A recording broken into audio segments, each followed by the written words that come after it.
دعا کیوں قبول نہیں ہو رہی اور ایسی کون سی نشانی ہے جو یہ ظاہر کرتی ہیں کہ ہمارا رب جو ہے وہ ہم سے ناراض ہے؟ تو آج میں آپ کو اس ویڈیو میں بتانے والی ہوں۔ السلام علیکم ورحمۃ اللہ وبرکاتہ۔ آج میں آپ کے ساتھ یہ شیئر کرنے والی ہوں کہ کس طرح سے آپ جان سکتے ہیں کہ آپ کا رب جو ہے وہ آپ سے ناراض ہے۔ ایسی کون سی نشانیاں ہیں جو کہ بتاتی ہیں کہ ہمارا رب ہم سے ناراض ہے؟ ٹھیک ہے، جب ہم اللہ کے زیادہ نزدیک ہوتے ہیں، ہمارا نماز میں دل لگتا ہے، ہم اللہ سے مانگنا جانتے ہیں، جب ہم اللہ کے جتنے قریب ہوتے ہیں، اللہ کے لیے سجدہ کرتے ہیں، سجدوں میں روتے ہیں، ہمیں اللہ کے علاوہ کچھ بھی نظر نہیں آتا، تو مطلب اللہ پاک ہم سے خوش ہیں۔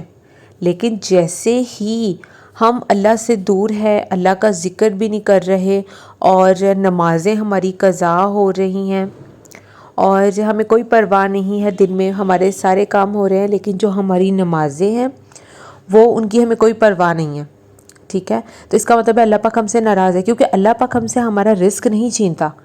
وہ پاک ذات ہم سے ہمارا کھانا پینا، ہمارا رہن سہن نہیں چھینتی، لیکن جب اللہ پاک کسی بندے سے سجدے کی توفیق چھین لیتا ہے نا، وہاں پہ اس انسان کی بربادی شروع ہو جاتی ہے کہ اسے نہ آخرت کی پرواہ ہے، نہ وہ اپنی آخرت سنوار رہا ہے اور نہ وہ دنیا سنوار ہے۔ ویسے تو اللہ پاک جو ہے وہ ایسا رحیم ہے جسے چاہے ہدایت دے، لیکن ہدایت بھی اسے ہی دے گا جو چاہے گا کہ مجھے ہدایت آئے، ٹھیک ہے، تو اللہ پاک بڑا رحیم ہے اور نمازیں ہمیں پابندی کے ساتھ پڑھنی چاہیے، جیسے ہم لوگ اللہ کے ساتھ ڈیل کریں گے وہ بھی ویسے ہی کرے گا، لیکن اگر ہم لوگ ٹائملی جو ہے نمازیں پڑھ رہے ہیں جس طرح ہم باقی کام کر رہے ہیں، تو ڈیفینیٹلی ہم اللہ کے نزدیک ہوتے جائیں گے، نزدیک ہوتے جائیں گے، نزدیک ہوتے جائیں گے، اور ہماری دعائیں بھی اللہ پاک ضرور سنیں گے کہ ہاں یہ فلاں شخص مجھ سے مانگ رہا ہے، اللہ خود کہتا ہے مجھ سے مانگو میں تمہیں عطا کروں گا، تو وہ کیسے نہیں پھر عطا کرے گا، ٹھیک ہے، تو اللہ پاک کو ہماری ضرورت نہیں ہے، ہمیں اس پروردگار کی ضرورت ہے، ہمیں اسے بھیک مانگنی ہے، اس کے آگے گڑ گڑانا ہے، اس کے آگے رونا ہے، اس طرح سے رونا ہے، ایسے تڑپ رہا ہے کہ وہ جو آپ کا ایک آنسو ہوگا نا، اس سے بھی وہ پروردگار پیار کرے گا، اور وہ کرتا ہے، وہ ہم سے بہت پیار کرتا ہے۔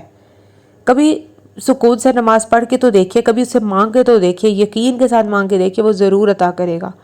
کیونکہ وہ پاک پروردگار ہے، وہ اس جہان کا مالک ہے۔ وہ جب پاک پروردگار ہی تم سے ناراض ہے، وہ تمہاری کوئی دعا نہیں سن رہا اور تمہیں تمہارے حال پہ چھوڑ دے گا، ٹھیک ہے، جب اللہ پاک ناراض ہے، اس کا یہی مطلب ہے کہ جب ہم سے کوئی ناراض ہوتا ہے تو وہ ہم سے بات کرنا چھوڑ دیتا ہے، تو اللہ پاک بھی یہی کر رہے ہیں کہ وہ سجدے کی توفیق چھین لیتے ہیں، یعنی وہ بات ہی نہیں کرنا پسند کرتے، جو انسان بہت زیادہ گناہوں میں گرا ہوا،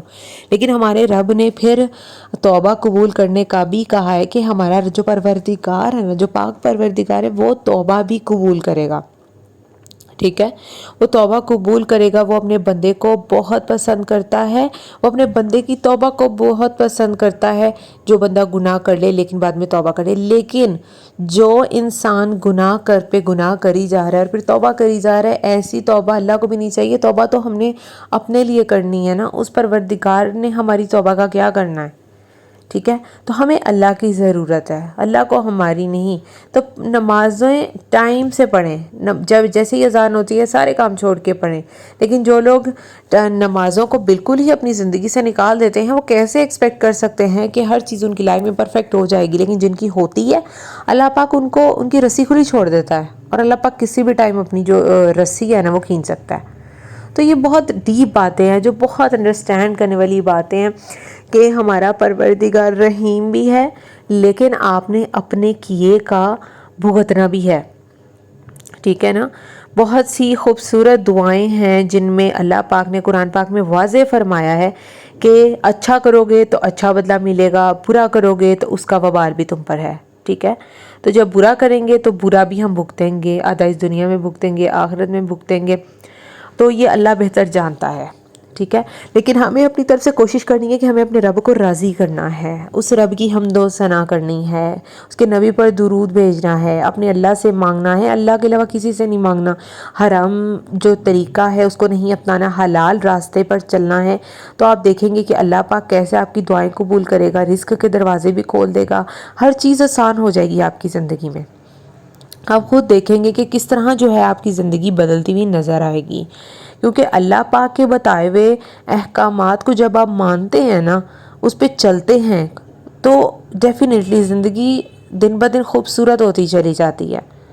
اور زندگی بہت خوبصورت ہے، وہ ہم ہی ہیں کہ ہم نے اپنی زندگی کو اگر ایسا بنا لیا ہے، اور وہ اسی وجہ سے کہ اگر ہم لوگ قرآن پاک نہیں کھول رہے، نماز نہیں پڑھ رہے، باقی سارے ہم کام کر رہے ہیں لیکن یہ کام ہم نہیں کر رہے، تو کیسے چلے گا؟ وہ پروردگار جس نے تمہیں اتنا کچھ عطا کیا ہے، تم اسی کے آگے نہیں سجدہ کرے، تم اسی کے آگے جھک نہیں رہے، اسی چیز کو تم ڈیلے کر رہے ہو، اسی چیز کو تم کہہ رہے ہو خیر ہے کوئی بات نہیں کل پڑھ لوں گا، قضا کر رہے ہو، لیکن وہ پروردگار پھر بھی تم سے تمہاری عیش و عشرت، تمہارا آرام، تمہارا رہن سہن، تمہارا رزق نہیں چھینتا، بلکہ وہ سب سے بڑی بات تو انسان خسارے میں چلا جاتا ہے جب اللہ پاک نے آپ سے سجدے کی توفیق ہی چھین لی ہے۔